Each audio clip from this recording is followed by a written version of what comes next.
আপনার বাড়ি থেকে শ্মশান বা কবরস্থান 100 মিটারের মধ্যে হয় এবং দুটোই যদি অ্যাক্টিভ হয়, অনেক সময় কি হয় শ্মশান ছিল এখন ইউজ হয় না, ইলেকট্রিক চুল্লিতে অন্য কোথাও করাচ্ছেন, তাহলে ধীরে ধীরে ডিঅ্যাক্টিভ হয়। যদি অ্যাক্টিভ থাকে তাহলে আশেপাশের এলাকাতে তাদের বাস্তু দোষ হবেই। ঈশান কোণ যিনি বাস্তু জানেনও না, আপনিও নিশ্চয়ই জেনে থাকবেন, ঈশান কোণ হচ্ছে দেবভূমি বা দেবতার স্থান, ঠাকুরঘর, তুলসী মণ্ডপ, ঠাকুরঘর যেটাই আপনি বলেন। তো জেনারেলি আমার বাড়ির যেটা ঠাকুরঘর, সেখানে গিয়ে আপনি টয়লেট করবেন না, তাহলে সেই স্থানটাতেও যদি আপনি টয়লেট করেন, সেটা একটাই রাস্তা, রেভলিউশন। নমস্কার, আমার নাম অয়ন দে। আরবানেক্সে আরেকটি নতুন ভিডিওতে আপনাদের সবাইকে স্বাগত জানাই। আরবানেক্সে রেগুলারলি আমরা বিভিন্ন প্রপার্টি রিলেটেড নিউজ নিয়ে আসি, কোথায় ফ্ল্যাট, বাড়ি বা ল্যান্ড বিক্রি আছে সেই রিলেটেড। তো এই প্রপার্টি রিলেটেড কাজ করতে গিয়ে আমরা দেখি মানুষের মধ্যে বেসিক বাস্তু নিয়ে অ্যাওয়ারনেসের ঘাটতি আছে, এবং এরকম অনেক বাড়ি বা ফ্ল্যাটে গিয়ে দেখি যে বাড়িটা জাস্ট 2 বছর হলো খুব যত্ন করে তৈরি করেছেন, মানে বিক্রি করার জন্য তৈরি করেনি, নিজেরা পার্মানেন্টলি থাকবেন করে তৈরি করেছেন, কিন্তু তারপরেই কোনো একটা বিপদ ঘনিয়ে এসেছে তাদের জীবনে এবং তার জন্য নতুন বাড়ি বা ফ্ল্যাট বিক্রি করে দিতে হচ্ছে। তো আমি আমাদের খুবই পরিচিত বাস্তু কনসালটেন্ট নীলমাধব বাবু এবং শুভমিতা ম্যাডামের সাথে এই ব্যাপারে আমরা কনসালটেশন করেছিলাম, কথা বলেছিলাম এবং জানতে পেরেছি এর জন্য বাস্তু অনেকটাই দায়ী। তো আজকে আমি জেনে নেব বাস্তুর ব্যাপারে কোন কোন জিনিসগুলো আমাদের দেখে নেওয়া উচিত একটা বাড়ি কেনার আগে বা একটা প্রপার্টি কেনার আগে। সো লেটস ওয়েলকাম অ্যাস্ট্রো বাস্তু এক্সপার্ট শুভমিতা রায় এবং আচার্য নীলমাধব রায়। নমস্কার। আমি শুরু করেছিলাম আমার কেরিয়ার চাকরি দিয়েই শুরু করেছিলাম এবং আমি গোটা ইন্ডিয়া লেভেলে কোনো একটা কোম্পানিকে রিপ্রেজেন্ট করতাম, কোনো একটা ব্যাংকে। সেখানে খুব ছোট একটা জায়গায় থেকেও অল ওভার ইন্ডিয়ার মধ্যে একটা ভালো র্যাঙ্কে ছিলাম এবং এক্সিকিউটিভ মানে প্রতিটা মাসে কনজিকিউটিভভাবে আমি ভালো পারফরমেন্স করতাম। বাট সেখানেও আমি আমার যেটা ডিজার্ভ করতাম সেই প্রমোশনগুলো পাইনি। তারপর একাধিক কোম্পানি চেঞ্জ হয়, কিন্তু আমার অবস্থার পরিবর্তন হয় না। বাট আমার পারফরমেন্স সবসময়তেই অলওয়েজ মানে টপ 5 বা 10 এর মধ্যে আমি ছিলাম। এখানে আমি একটু ইন্টারাপ্ট করছি, এই যে আপনি এটা বলছেন যে আপনি যতটা ডিজার্ভ করতেন ততটা পেতেন না, এটাও কি বাস্তুর কারণেই? অ্যাবসলিউটলি, একদম বাস্তুর। এতদিনে জানতে পেরেছি বাস্তুর কারণে। তারপর তো জীবন অনেক গতিতে বয়ে চলেছে, এখন অনেক কিছু অ্যানালিসিসের পর বুঝতে পেরেছি যে সব কিছুর জন্য আলটিমেট আমিই দোষী ছিলাম। আমার বাস্তুরই সমস্যা ছিল, আমার অ্যাস্ট্রোলজির সমস্যা ছিল, বা আমার নিউমোরোলজির সমস্যা ছিল, বা আমার থট প্রসেসের সমস্যা ছিল, বা আমার অ্যাকশনের সমস্যা ছিল। তখন আমি দোষ দিতাম, আমাকে আমার বস দিচ্ছে না, অন্য কাউকে দিয়ে দিল, আমার ভাগটা অন্য কেউ নিয়ে নিল, আমার এটা চিটিং হলো আমার সাথে, আমি এটা ডিপ্রাইভড হলাম। আজকে বুঝি যা হয়েছে সব কিছু নিয়ম অনুযায়ী হয়েছে এবং সবের জন্য আমিই দায়ী। যারা বাস্তুর ব্যাপারে মিনিমাম একটা অ্যাওয়ারনেস আছে, তারাও যখন বুঝতে পারেন তাদের বাড়িতে কোনো একটা বাস্তুর প্রবলেম আছে, কোনো একটা দোষ আছে, তারা বাস্তু কনসালটেন্টকে ডাকতে ভয় পান, এটা ভেবে যে নিশ্চয়ই এসে কিছু দেয়াল টেয়াল ভাঙতে বলবে, বাথরুমের সাইডটা চেঞ্জ করতে বলে পুরোপুরি, মানে এই ভাঙাভাঙি না করেও প্রতিকার করা যায়। আমরা ভাঙাভাঙি না করি, প্রতিকার করি, দুটো একটা ছাড়। আচ্ছা, এবার আমার আরেকটা প্রশ্ন হচ্ছে, ধরুন আমি একটা ফ্ল্যাট বা বাড়ি কিনতে যাচ্ছি, এবার বাস্তু শাস্ত্র নিয়ে আপনারা যেরকম পড়াশোনা করেছেন, আমার তো সেই পড়াশোনা নেই, তো আমি কি প্রাইমারিলি কি জিনিস দেখে নিয়ে একটা বাড়ি বা ফ্ল্যাট কিনবো? একদম, যে কোনো সাধারণ মানুষ কয়েকটা পয়েন্ট যদি মাথায় রাখে তাহলেই হবে। সেটা হচ্ছে যে বাড়ির যেটা ঈশান কোণ হবে সেইখানে যেন কোনো টয়লেট বা রান্নাঘর না হয়, এটা একটা। আর 2 নম্বর হচ্ছে ঠিক ঈশান কোণের উল্টো দিকটা, যেটা আপনার সাউথ ওয়েস্ট কর্নার, মানে নৈঋত কোণ, ঈশান অগ্নি নৈঋত কোণ। নৈঋত কোণে যেন কোনো দরজা না হয়, ওকে, বা রান্নাঘর না হয়, ওকে, ফায়ার। এটা হলো প্রাইমারি দুটো ডাইরেকশন।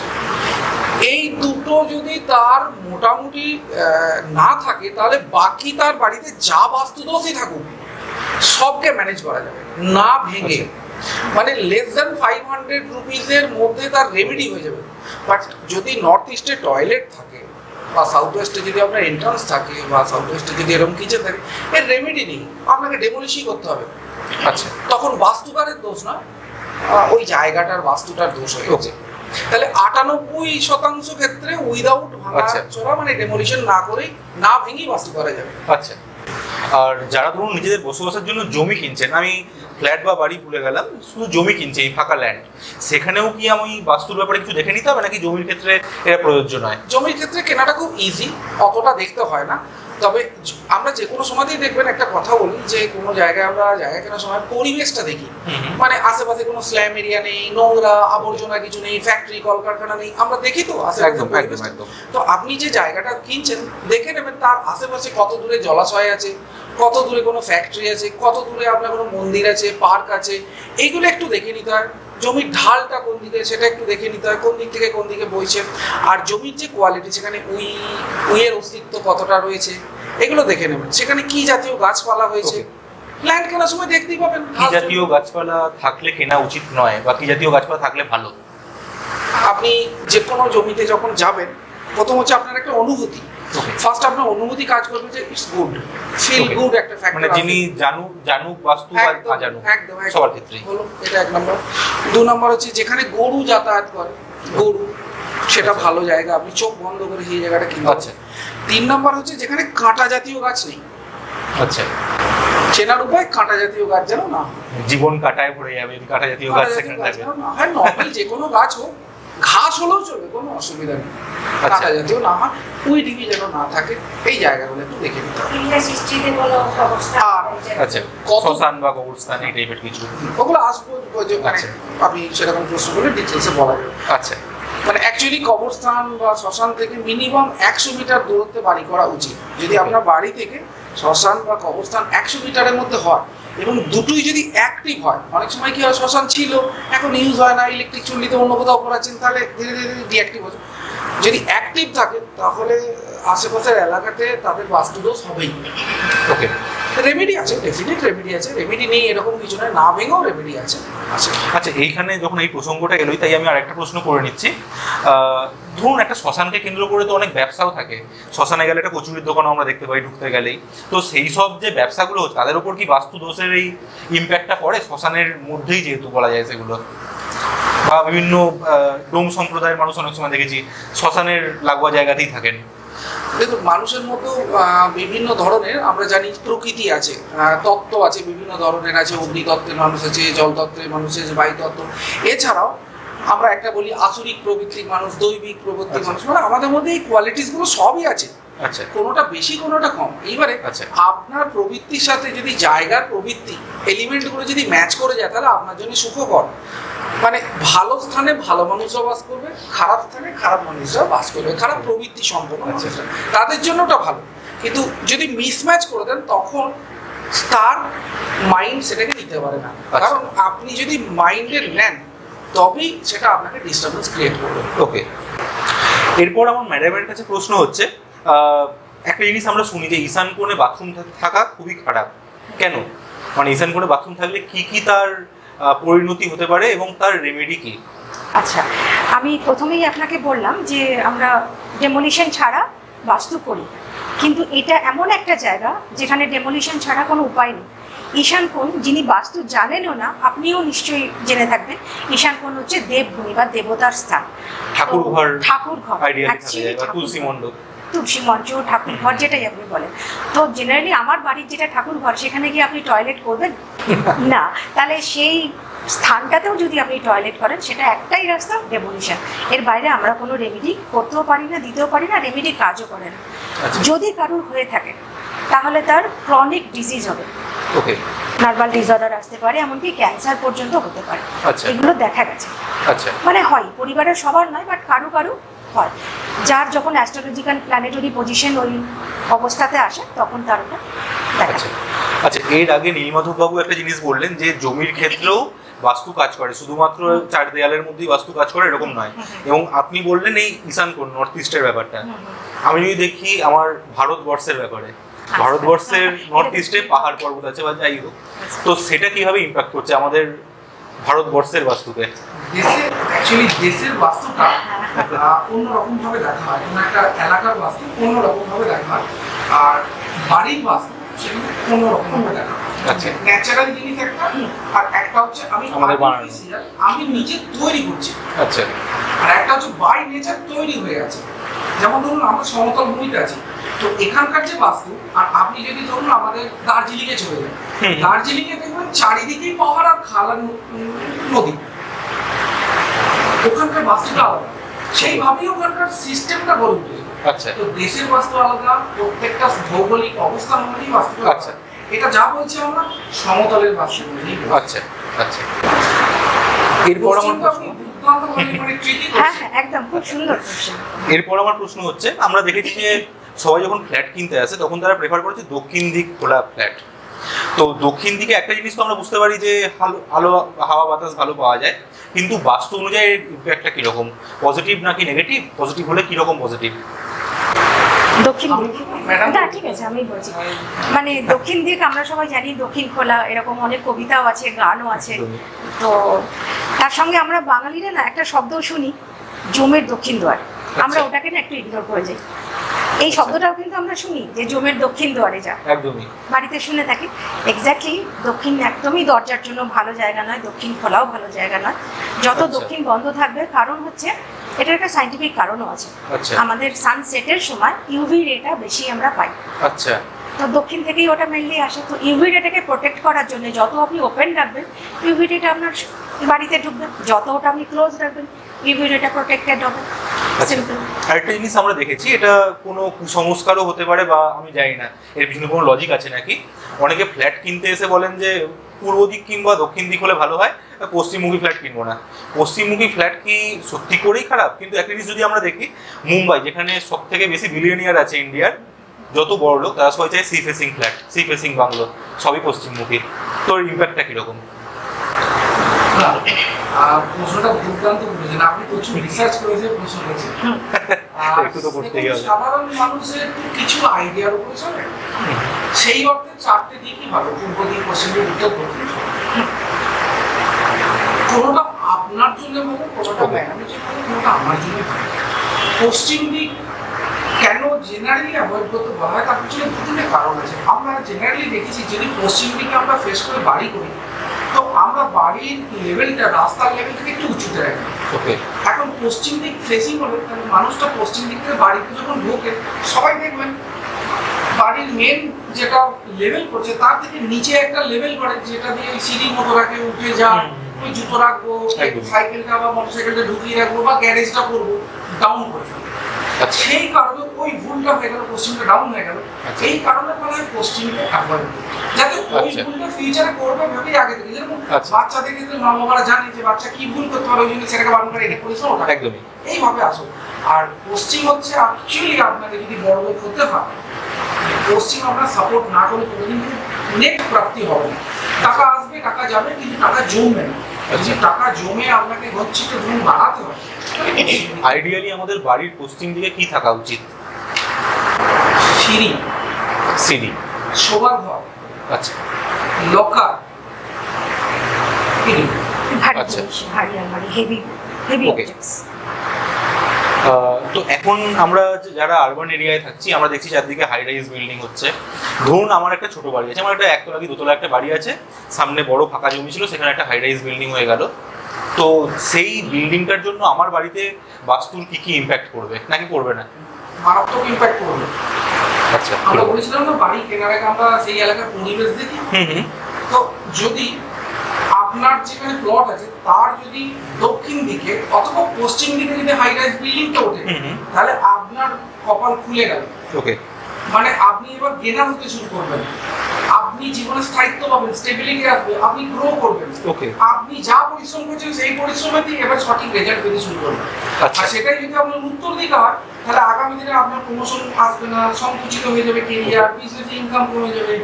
পূর্ব দিকে হলে লোকজনের সঙ্গে যোগাযোগ কমে যাবে, আপনি অন্তর্ভুক্তি হয়ে যাবেন, ঘরের মধ্যে বেশি থাকতে প্রেফার করবেন, রাস্তায় বেরোবেন না, বন্ধু বান্ধব সোশ্যাল সার্কেল কেটে যাবে, বিজনেস সার্কেল কেটে যাবে, পলিটিক্যাল সার্কেল কেটে যাবে, সব জায়গাতে আপনার অসুবিধা হবে। আপনি সরকারের নামে গাল দেবেন, কারণ সরকারি যে কোনো কাজে আপনি সহযোগিতা সরকারের কাছে পাবেন। আচ্ছা, মানে সবার প্রতি একটা বিদ্বেষ ভাব চলে আসবে। দক্ষিণ আর পশ্চিমে আপনার বাড়ির হাই রাইজ বিল্ডিং হয়ে যায়, তাহলে আপনার কপাল খুলে গেল। আচ্ছা আচ্ছা, সবাই যখন ফ্ল্যাট বা বাড়ি কিনতে যায়, শহরের প্রাণকেন্দ্রে একটা ফ্ল্যাট বা বাড়ি চায় যেখান থেকে কানেক্টিভিটি খুব ভালো হবে, মন্দির কাছে হবে, হসপিটাল কাছে হবে, স্কুল কাছে হবে। এই সব কিছুর বাস্তুর ইম্প্যাক্টটা কিরকম? এটা একদমই সাজেস্টেড না। ওকে, না কিন্তু সবাই তো এটাই চায়। সব থেকে বেশি হাই এনার্জি, কারণ প্রচুর মানুষ যাতায়াত করবে, প্রচুর এনার্জির খেলা, প্রতিটা মানুষ এনার্জি, আপনি জানেন প্রতিটা, সেখানে প্রচুর যানবাহন যাতায়াত করছে, সবসময় এনার্জি হাই হাই। ওটা বিজনেসের জন্য মারাত্মক ভালো, কিন্তু রাতে ঘুম শান্তিতে পাওয়ার জন্য ওটা ভালো জায়গা নয়। আরেকটা জিনিস, আপনার বাড়ি থেকে 100 মিটারের মধ্যে যদি হসপিটাল থাকে, আর হসপিটালটা যদি ভালো চালু হসপিটাল হয়, তাহলে আপনি সবসময় কোনো না কোনো সমস্যায় ভুগবেন।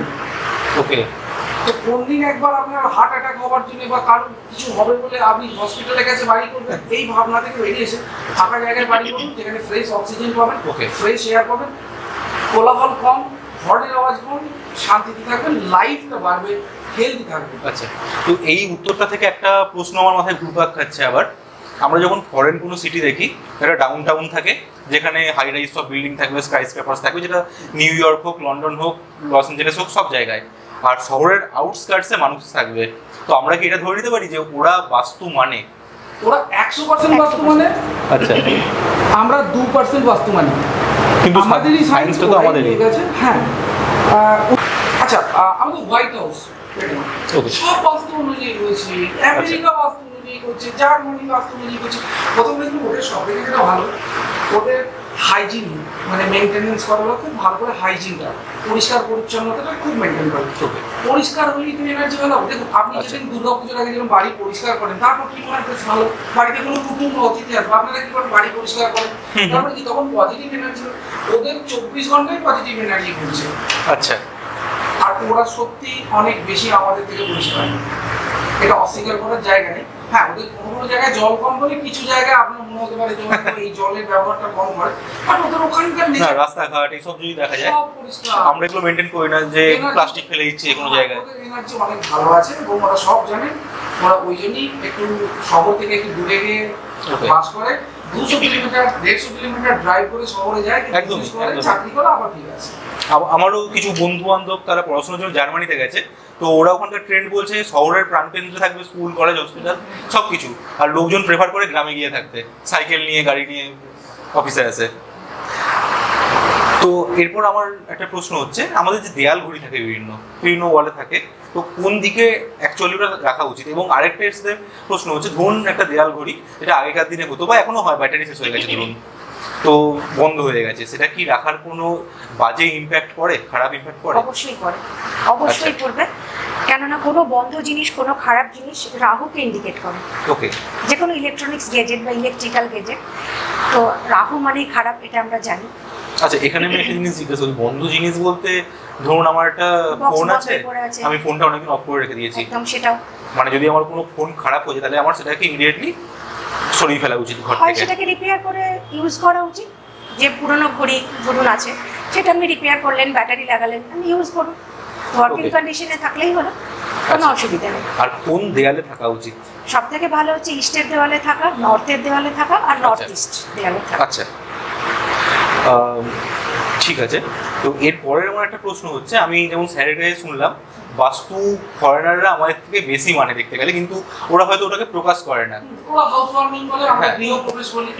তো আমরা একটা জিনিস শুনি বাস্তুর মধ্যে ফেংশুই, ফেংশুই আর বাস্তু কি একই? এক অর্থে একই, অন্য অর্থে আলাদা। কারণ আপনি তো জানেন, চীন তো কোনো কিছুই তৈরি করে না, সবই কপি করে নেয়। তো আমাদের ভারতেরই সিস্টেম, ওদের ধর্মটাও তো আমাদের লোক তৈরি করা। আচ্ছা, কোথায় বুদ্ধ কোথায় বলি, তো সবই আমাদের এখান থেকেই গেছে। একটু করে ওয়ার্ডগুলো চেঞ্জ হয়েছে, আমাদের কুবের ওদের ওখানে গিয়ে এই হয়ে গেল, আমাদের ওখানে গিয়ে ওই হয়ে গেল, বিষয়টা সব আমাদের কম। আচ্ছা, কিন্তু দেশ আর কাল আর স্থান ভেদে একটু একটু করে শব্দের আলাদা, একটু একটু করে জিনিসের আলাদা আছে। আচ্ছা, আপনি প্রথমেই একটা জিনিস বলছিলেন, যেটা তখন অতটা বিশদে গেলাম না আর কি, যে আপনি যখন চাকরি জীবনে অনেক কিছু করতেন, অনেক কিছু ডিজার্ভ করতেন বা ভালো পারফরমেন্সও দিতেন, কিন্তু সেই পরিমাণ মানে যেটা আপনার পাওয়া উচিত সেটা পেতেন না। তো এটা কি কি বাস্তু দোষের জন্য হয় এবং এটার প্রতিকার কি কি? দারুণ প্রশ্ন। দেখুন, জীবনে যে কোনো, যারা চাকরি করে তাদের জন্য এটা খুব ইম্পর্টেন্ট, যারা ব্যবসা করে তাদের জন্য, যদি তারা গ্রো করতে চায় লাইফে, যদি উত্তরণ চায়, মানে প্রমোশন যদি চায় জীবনে, তাহলে তাদের জন্য পূর্ব দিক খুব ইম্পর্টেন্ট। ওকে, পূর্ব দিকে কি হয় না, আপনার সঙ্গে আপনার বসেদের কানেকশন বা আপনার সঙ্গে আপনার গভর্নমেন্ট বা হাই বা ইনফ্লুয়েন্সিয়াল ব্যক্তিদের কানেকশনটা খুব ভালো হয়, সম্পর্কটা পজিটিভলি হয়। মানে আজকে ধরুন ফেসবুকে আপনার 2000 বন্ধু আছে, কিন্তু এটা এইটা কোনো ইনফ্লুয়েন্সিয়াল কানেকশন হলো না একদমই, বা যোগাযোগই নেই তার সাথে, খুব একটা এনক্যাশও করতে পারবে একদমই। তো রিয়েল কানেকশন বানায়। এবার যদি আমরা পূর্ব দিকে আমার যেরকম যেটা মেইন বাড়ি আমাদের আদি যেখান থেকে বিলং করি সেই বাড়ির পূর্ব দিকেই আছে একটি পায়খানা ঘর। আচ্ছা, তো পায়খানা করে অ্যাকচুয়ালি আমরা কি করি, আমরা তো পায়খানা করছি তখন তারপর কি করি জল দিয়ে পরিষ্কার করে দিই, ফ্ল্যাশ করে দিচ্ছি। তাহলে পূর্ব দিকের যেটা বাস্তুর যে গুণ ধর্মটা সেটাকে আমি বার করে দিচ্ছি। পূর্ব দিকে বাস্তুর গুণ ধর্ম কি ছিল, হায়ার লেভেলের লোকের সঙ্গে পরিচয় হয়, জীবনে প্রমোশন, সেটা ফ্ল্যাশ আউট হয়ে যাচ্ছে, ফ্ল্যাশ আউট হয়ে বেরিয়ে যাবে। তো আমি প্রথম ভাবতাম যে অয়ন বাবুর জন্য আমার প্রমোশনটা আটকে গেল, আমি এত ভালো কাজ করলো, ও আমারটা ছিনিয়ে একে নিজের ভাইপোকে ঢুকিয়ে দিল, ভাইস প্রেসিডেন্ট তার মেয়েকে পড়াতে আসতে সেই মাস্টারমশাইকে প্রমোশন দিল আমাকে না দিয়ে। অনেক কিছু ভেবেছিলাম এগুলো, মনে মনে অনেক কিছু বলেও ছিলাম সেই সময়। তো বাস্তু জানার পরে জানলাম না সব পর্যন্ত আমি চাইছিলাম। আচ্ছা, এখন আমাদের জীবনে যা ঘটছে আলটিমেটলি ঘুরে ফিরে আমরাই দায়ী তার জন্য। একদম 100%। এর বাইরে কেউ নেই যে মানে না, তাকে আরেকটু সময় লাগবে, কিছুদিন পর সেও মানবে। হয় বাস্তু, নয় অ্যাস্ট্রোলজি, নয় নিউমোরোলজি, আমার কর্মের ফল আমাকে পেতেই হবে। খুব সিম্পল। আপনি যদি চিনি খাই মিষ্টি লাগবে, এবার চিনি মিষ্টিটা কারো সঙ্গে সঙ্গে লাগে, যার জিভ ফিল্টার করা আছে ইনস্ট্যান্ট লাগে, যার জিভে চট করে আছে তার বেশি দিন সময় লাগে। এইভাবেই আমরা রেজাল্ট প্রত্যেকেই পাচ্ছি, কর্মের উপরেই রেজাল্ট পাচ্ছি, অ্যাকশনের উপরে রেজাল্ট পাচ্ছি। বুদ্ধি প্রত্যেকেই আছে, কেউ ভুল করতে চায় না, কিন্তু আমরা বারবার দেখি অনেকেই ভুল করছে, অন্য লোক বুঝতে পারে ভুল করছে। আমার ভুলটা আপনি ধরতে পারবেন, আপনার ভুলটা অন্য কেউ ধরতে পারবেন।